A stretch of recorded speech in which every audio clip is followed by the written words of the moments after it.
రాబోయి చందమామ.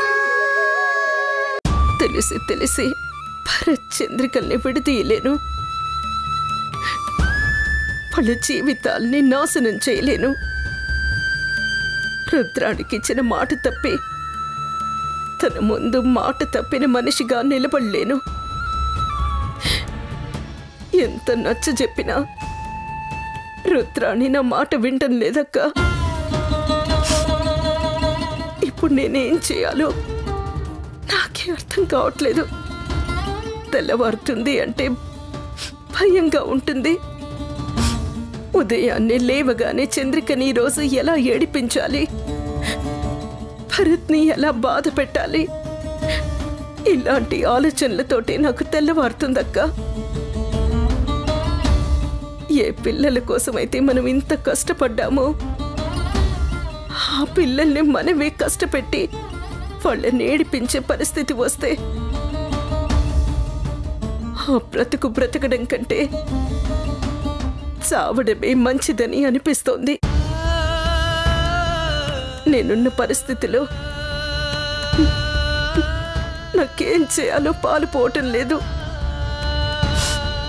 మనసు చంపుకొని చంద్రికని ఒక్కొక్క మాట అంటూ ఉంటే ఆ మాటలు నా గుండెల్లో సూలాల్లా గుచ్చుకుంటున్నాయి.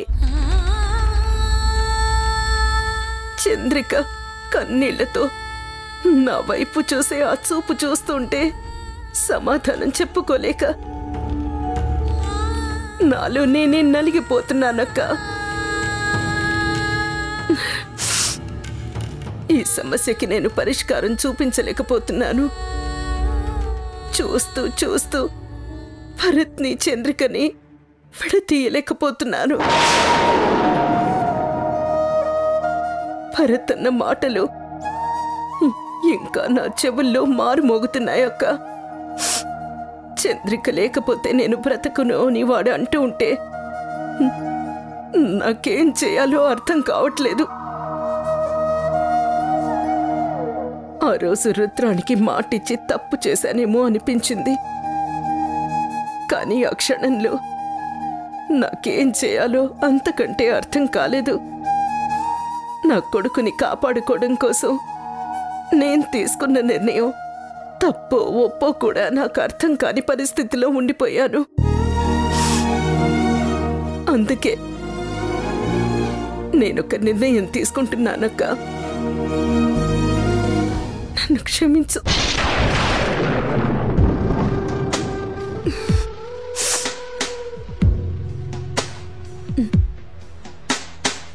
ఏమనుకున్నా ఏమైనా చేసిన పాపం చెరిగేనా, ఈ పెను భారం తరిగేనా, ఎక్కడ ఏ సడి వింటున్నా,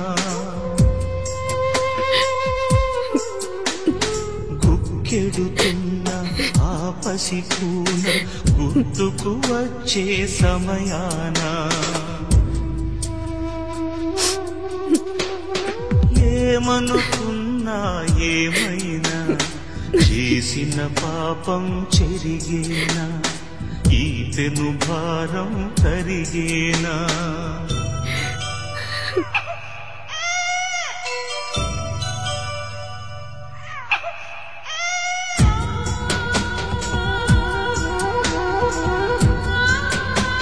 అక్క, నేనింక బ్రతకలేనక్క. నేను నీ దగ్గరికే వచ్చేస్తున్నాను.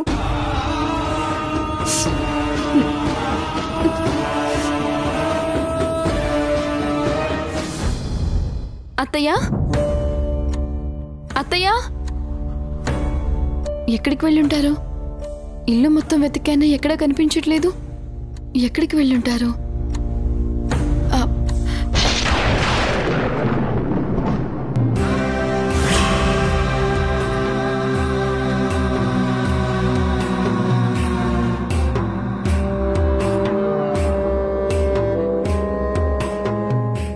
ఏదో లెటర్ రాసినట్టున్నారు. నన్ను క్షమించు చంద్రిక. నేను నీ విషయంలో చేస్తుంది తప్పు అని నాకు తెలుసు. కానీ నాకు వేరే మార్గం లేక ఇలాంటి తప్పు చేయాల్సి వచ్చింది. నిన్ను బాధ పెట్టినందుకు నన్ను క్షమించు. నాకు తెలుసు భరత్ నువ్వు ఒకరి కోసం ఒకరు పుట్టారని. మీ ఇద్దరిని విడదీస్తే ఇద్దరిలో ఎవరు ప్రాణాలతో ఉండరు అని నాకు తెలుసు. అన్నీ తెలిసినా గానీ చేయకూడని తప్పులే చేశాను. నా కోసం వెతకద్దమ్మా. బహుశా మీరు నా గురించి తెలుసుకుని నన్ను వెతికేసరికి నేను ప్రాణాలతో ఉండకపోవచ్చు. నన్ను క్షమించమ్మా. I'm sorry Chandrika. ఉంటాను. సెలవు. అత్తయ్య, ఏమండి?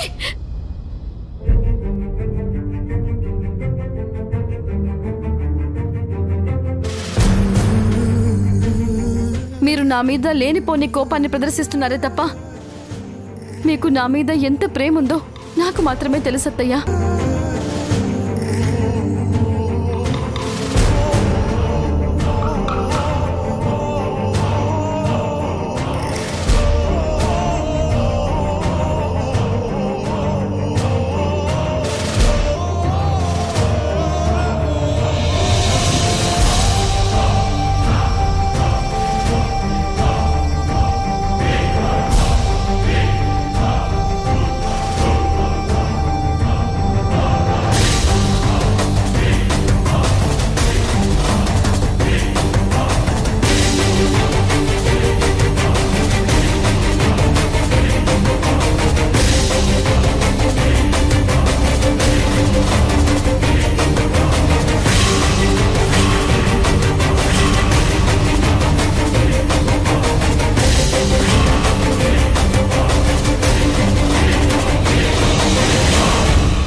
భరత్ గారు, ఏమండి? ఏమండి? తొందరగా రండి. భరత్ గారు. ఏమైంది చంద్రిక? ఎందుకంత టెన్షన్ పడుతున్నావు? ఒక్కసారి లెటర్ చదవండి.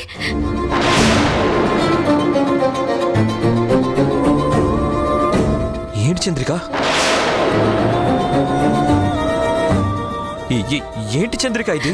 అదేనండి నాకు అర్థం కావట్లేదు. భరత్ గారు, ఏముంది అందులో?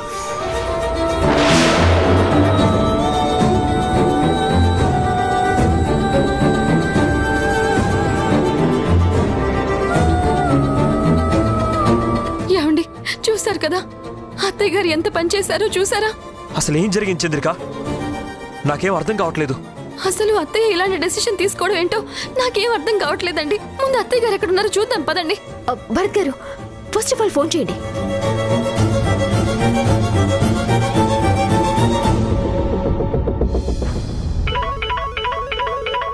ఫోన్ ఇక్కడే ఉంది. ఆవిడ కావాలని ఫోన్ ఇక్కడ వదిలేసి వెళ్ళిపోయారు. వీలైనంత త్వరగా వెళ్ళి మీనాక్షి గారిని పట్టుకోవాలి. లేదంటే వినుకుడని వార్త వినాల్సి వస్తుంది. భరత్ గారు, త్వరగా ప్లీజ్. చంద్రిక, పోలీస్ స్టేషన్కి వెళ్తాను. నువ్వు పాపం చూసుకుంటూ ఉండు. ఏమండి, నేను కూడా మీతో పాటు వస్తాను. నువ్వెందుకు చంద్రిక? నేను చూస్తాను కదా. నాకెందుకో చాలా కంగారుగా ఉందండి, భయంగా ఉంది. నేను ఒంటరిగా ఉండలేను. నేను కూడా మీతో పాటు వస్తాను. అది కాదు చంద్రిక. సరే, అందరం ఒకే చోట ఎందుకు? ఒక పని చేయి. నువ్వు వైశాలి కలిసి అమ్మ రెగ్యులర్గా వెళ్లే గుళ్ళకి, ఫ్రెండ్స్ ఇంటికి వెళ్ళి చూడు, తెలుస్తుంది కదా.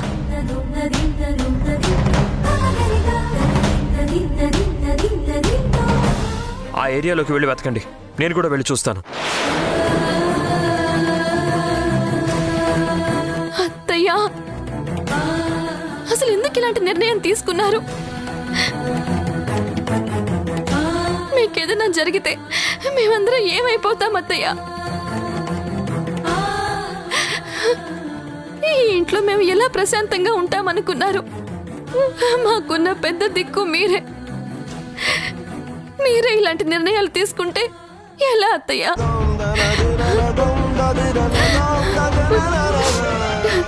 భగవంతుడా, మా అత్తయ్య గారికి ఏం కాకూడదు. ఆవిడ క్షేమంగా ఉండాలి. అంతా నీదే భారం స్వామి. చంద్రిక, ముందు మనం వెళ్ళి వెతికితాం పదా. అది కాదు వైశాలి, అసలు అత్తయ్య ఎందుకు ఇలాంటి నిర్ణయం తీసుకున్నారు? నీకు తెలుసు కదా, ఆవిడ చాలా టెన్షన్లో ఉన్నారు. చుట్టూ ఇంతమంది ఉన్నా తను ఒంటరైపోయారు. ఒంటరితనంలో ఆవిడ ఏం చేస్తున్నారో, ఆవిడ ఎలాంటి నిర్ణయం తీసుకున్నారో ఆవిడికే తెలియని పరిస్థితిలో ఉంది. మనం ఆలస్యం చేయకూడదు చంద్రిక. త్వరగా వెళ్ళి అత్తయ్య గారు రెగ్యులర్గా ఎక్కడెక్కడ తిరుగుతారో నీకు తెలుసు కదా, వెళ్దాం పదా. అదృష్టం కొద్దీ ఎక్కడైనా ఒక చోటు దొరకచ్చు. మనం లేట్ చేసామంటే ఆవిడ లెటర్లో రాసి పెట్టినట్టుగానే ఏదైనా అఘాయిత్యం చేసుకోవచ్చు. త్వరగా వెళ్దాం పదా. నీరజ, పాపని జాగ్రత్తగా చూసుకుంటూ ఉండు, మేము వెళ్ళొస్తాం. అలాగే పద పద.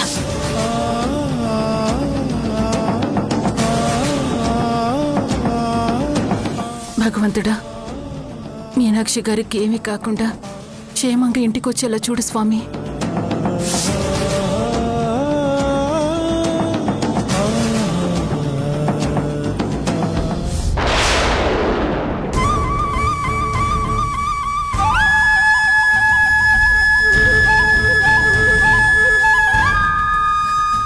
చంద్రిక, నన్ను క్షమించు చంద్రిక. నీ గురించి తెలిసి కూడా నేను చెయ్యకూడని పాపాలు చేశాను. ఇంకా నేను బ్రతికుంటే నా వల్ల నువ్వు భరత్ చాలా నరకాలు అనుభవించాల్సి వస్తుంది. మిమ్మల్ని బాధ పెట్టి నేను బ్రతకలేను. దానికంటే నాకు చావే మంచిది. నేను చచ్చిపోతే మాట తప్పి చనిపోయాను అని రుద్రాణి నన్ను తిట్టుకుంటుంది. పర్వాలేదు, బ్రతికుండి తన కళ్ళెదురుగా నిలబడి మాట తప్పాను అని అనిపించుకునే కంటే చనిపోతే కనీసం మీ ఇద్దరికీ న్యాయం చేశాను అన్న ఆత్మసంతృప్తి అయినా ఉంటుంది. నన్ను క్షమించు.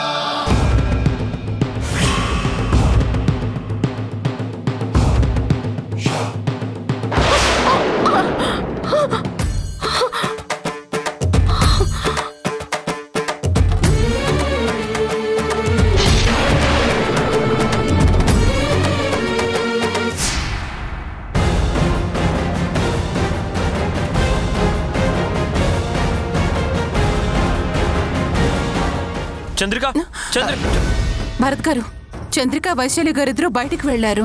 మీ అమ్మగారిని వెతకడం కోసం వెళ్లారు, ఇంకా రాలేదు. పోలీస్ స్టేషన్లో కంప్లైంట్ ఇచ్చారా? వాళ్ళు వెతుకుతా ఉన్నారా? ఇచ్చాను నీరజ గారు, వెతుకుతా ఉన్నారు. కానీ వాళ్ళు ఎప్పుడు వెతుకుతారో ఏంటో, అసలు అమ్మ ఎక్కడుందో ఏంటో.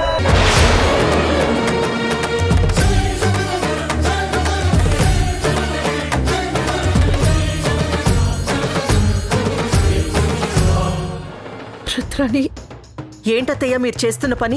అంటే మీరు నన్ను మోసం చేయాలనుకుంటున్నారా? అయ్యో, అలాంటిదేం లేదమ్మా. లేదా? లేకపోతే మరిప్పుడు ఈ ప్రయత్నం ఎందుకు చేస్తున్నారు? అంటే మీరు చనిపోతే నాకిచ్చిన మాట తప్పొచ్చు, ఆ తర్వాత మీ కొడుకు కోడలు ప్రశాంతంగా హాయిగా బతికేస్తారు. నేను మాత్రం మిమ్మల్ని తిట్టుకుంటూ జీవితాంతం ఒంటరిగా గడపాలి, అదేగా మీ ఉద్దేశం? నాకు తెలుసండి మీరు ఖచ్చితంగా ఇలాంటి పనేదో చేస్తారని. నేను మిమ్మల్ని ఫాలో అవుతూనే ఉన్నాను. ఎందుకంటే మీరు నాకు మాటిచ్చారు. మాట నిలబెట్టుకోవడం కంటే చంద్రికని కాపాడుకోవడం మీకు చాలా ఇంపార్టెంట్.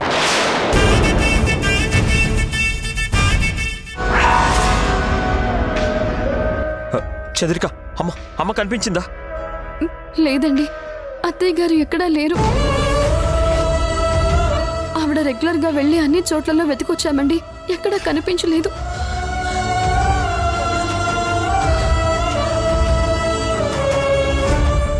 మీరు పోలీస్ కేసు పెట్టారా? కేసు అయితే పెట్టాను, కానీ అమ్మ ఎక్కడుందో ఏ కండిషన్లో ఉందో తెలియాలి కదా. మళ్ళీ ఆలస్యం అయితే ఎలాంటి నిర్ణయం తీసుకుంటుందో ఏంటో.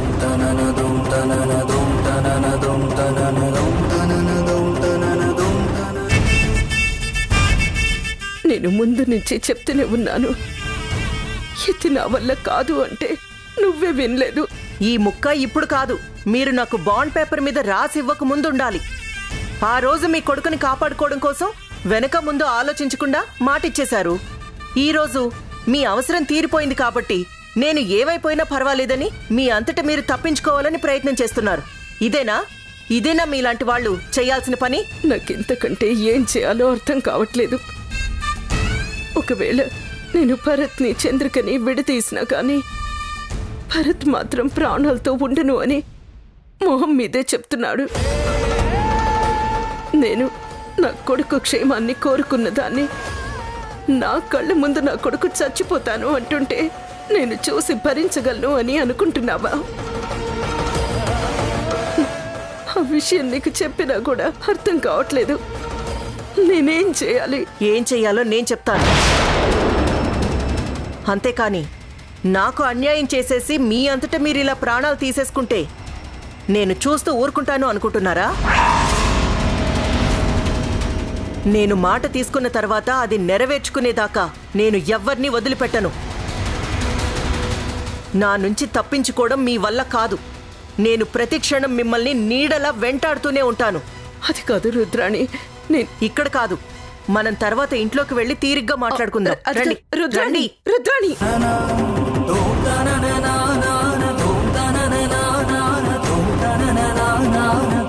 ఏమండి అత్తయ్య,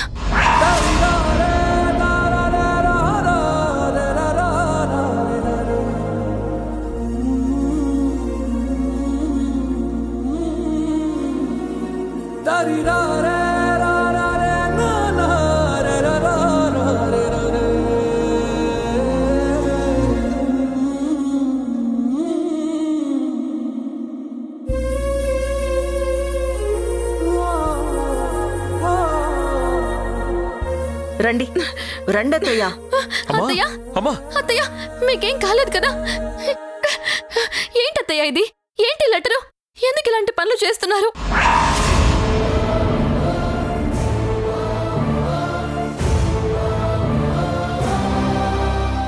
రుద్రాణి, అమ్మ నీకు ఎక్కడ కనిపించింది? మీ అమ్మ కోసం మీరు ఊరంతా ఎక్కడెక్కడో వెతికారు కదా? అవును. కానీ మీ అమ్మగారు ఇక్కడే ఉన్నారు. ఆవిడ చాలా తెలివిగల మనిషి భరత్. ఆ లెటర్ చూడగానే మీరందరూ కంగారుగా ఎక్కడెక్కడో వెతుకుతారని ఆవిడకి తెలుసు. ఆవిడ వెళ్లే ప్రతి ప్లేస్ గురించి మీకు తెలుసన్న విషయం అత్తయ్య గారికి బాగా తెలుసు.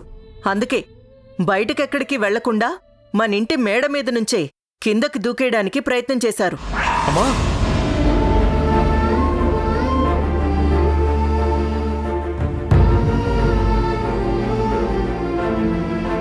అత్తయ్య, ఏంటత్తయ్య? ఎందుకు మీరు ఇలాంటి నిర్ణయం తీసుకున్నారు?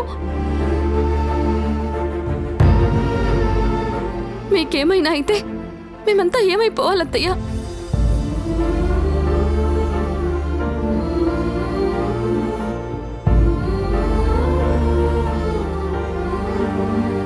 మీరు లేకుండా ఈ ఇంట్లో మేమందరం సంతోషంగా ఆనందంగా ఉంటామని మీరు అనుకుంటున్నారా? ఇలాంటి నిర్ణయం మీరు తీసుకోకుండా ఉంటే బాగుండేదత్తయ్యా.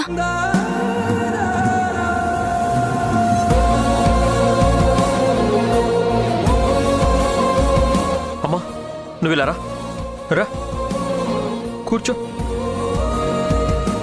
అమ్మా, అసలు ఏమైందమ్మా? ఎందుకు నువ్వు ఇలాంటి నిర్ణయం తీసుకున్నావు? అమ్మా, మా వల్ల ఏదైనా తప్పు జరిగితే చెప్పమ్మా, మమ్మల్ని మేము మార్చుకుంటాం. దయచేసి ఎందుకు ఇలాంటి నిర్ణయం తీసుకుంటున్నావో చెప్పమ్మా. ప్రతి క్షణం నీకేమవుతుందో అన్న భయంతో నేను బతకలేనమ్మా. అమ్మా చెప్పమ్మా, ఏం జరిగింది? అమ్మా, సమస్య ఏదైనా ఉంటే ఇప్పుడే పరిష్కరించుకుందాం. చెప్పమ్మా.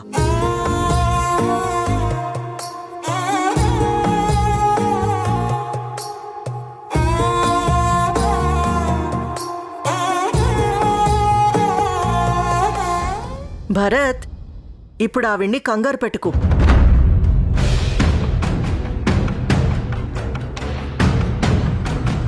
కాసేపు అత్తయ్యని వదిలేయండి. ఆవిడకిప్పుడు విశ్రాంతి చాలా అవసరం. అన్నీ తర్వాత మాట్లాడుకోవచ్చు. మీరు వెళ్ళండి.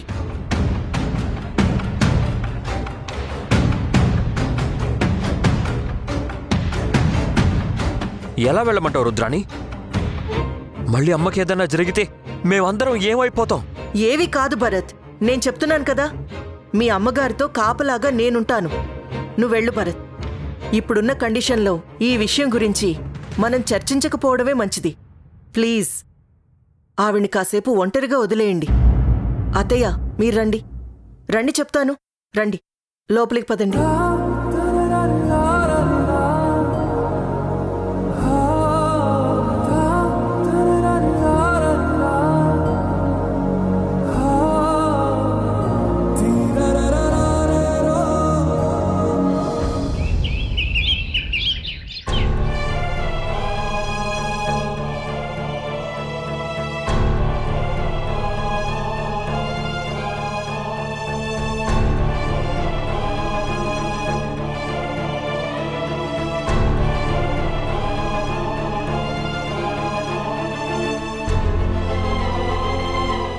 అత్తయ్య, కాఫీ తీసుకోండి.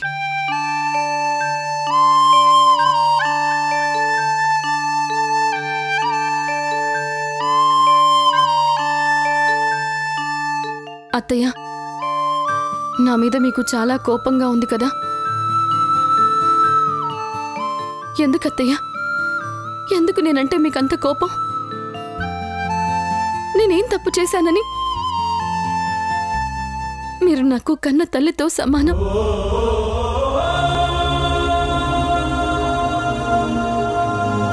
అత్తయ్య, మీరు తెలిసి మాట్లాడినా తెలియక మాట్లాడినా ఒక మాట అయితే అన్నారత్తయ్య. నా జాతకంలో నిజంగానే దోషం ఉంది. మీరు రుద్రానికిచ్చిన మాటని నేను నిలబెడతాను. ఈ ఇంటి కోడలిగా మీ మాట నిలబెట్టాల్సిన బాధ్యత నాకు కూడా ఉందత్తయ్య. రుద్రానికి భరత్కి పెళ్లి చేసి మీ మాట నిలబెట్టే బాధ్యత నాది.